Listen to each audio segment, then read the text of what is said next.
Lugupeetud istungi juhataja, head kolleegid! Lisaks mainitud probleemidele on ootamas meid ees veel suurem probleem, sest Eesti valitsus valmistub muutma senist välistööjõupoliitikat, lubades tulevikus tuua siia veel rohkem madalapalgalist tööjõudu kolmandatest riikidest, mitte enam riigi keskmise palga, vaid konkreetse sektori või piirkonna palgataseme alusel. Odav tööjõu massiline sissetoomine ei suurenda tootlikkust ega innovatsiooni. See lükkab need edasi.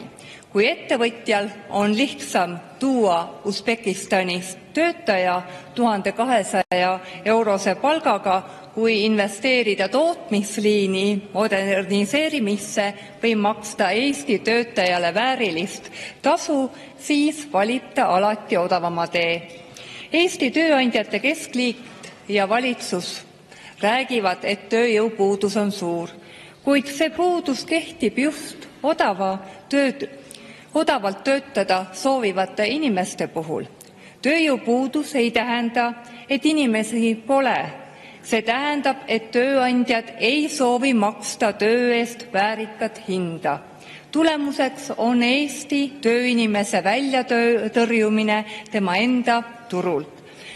Odav tööjõud tuuakse tihti renditööjõuna või alltöövõtu kaudu, kus töölepingud ja maksukohustused jäävad ähmaseks. Paljud töötajad on deklareeritud Lätis, Poolas või üldse mitte Euroopa Liidus, kuigi töö käib Eestis.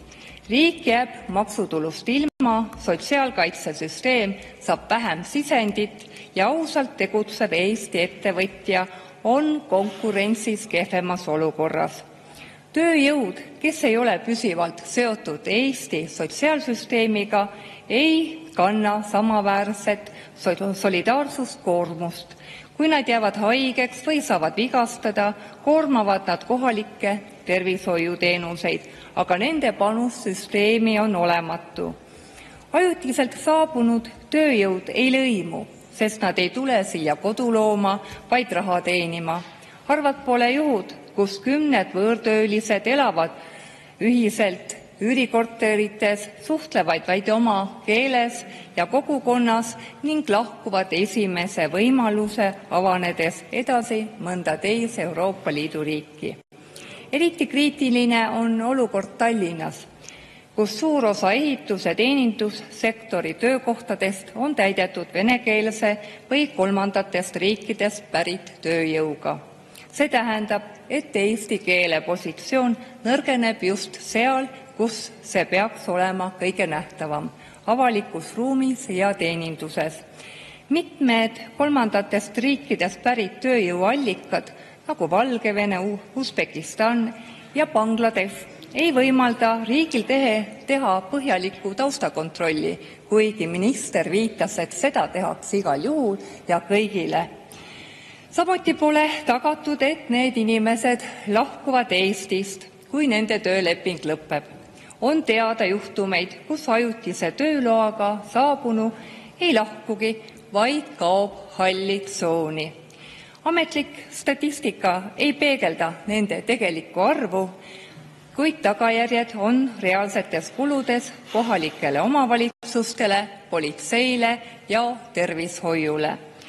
Kui Eesti tuleviku majandusmudel põhineb võõrtööjõul, siis muutub ka meie rahvastiku koosseis.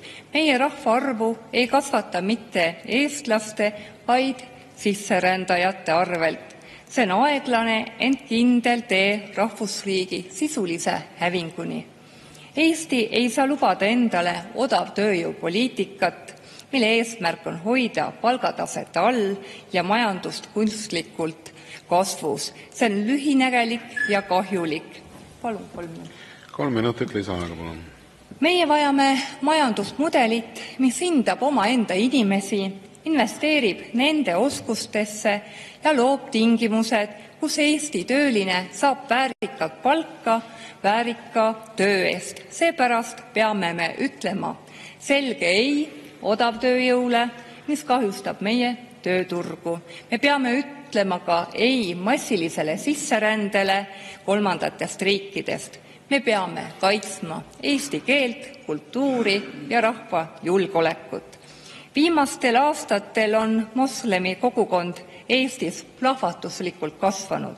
Kui 2011. aasta rahvaloenduse andmetel oli islamiusulisi Eestis alla 1000, siis praeguseks on erinevatel andmetel püsielanike ja ajutise töölubadega viibivate moslemite hulk mitmekordistunud.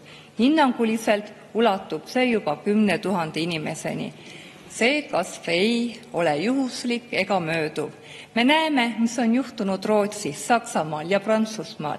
Neis riikides usuti aastakümneid, et integratsioon töötab ise, kuni moslemi noorte hulgas plahvatas rahutuste laine, nõudmised eraldi koolidele, sotsiaaltoetustele, mošeedele ja usulistele eranditele. Me ei tohi korrata Lääne-Euroopa vigu, me ei tohi lubada, et meie rahvuslik identiteet lahustatakse odavtööjõuga üleujutamise kaudu. Eesti ei vaja rohkem inimesi, Eesti vajab rohkem eestlasi. Ma tänan. Suur tänu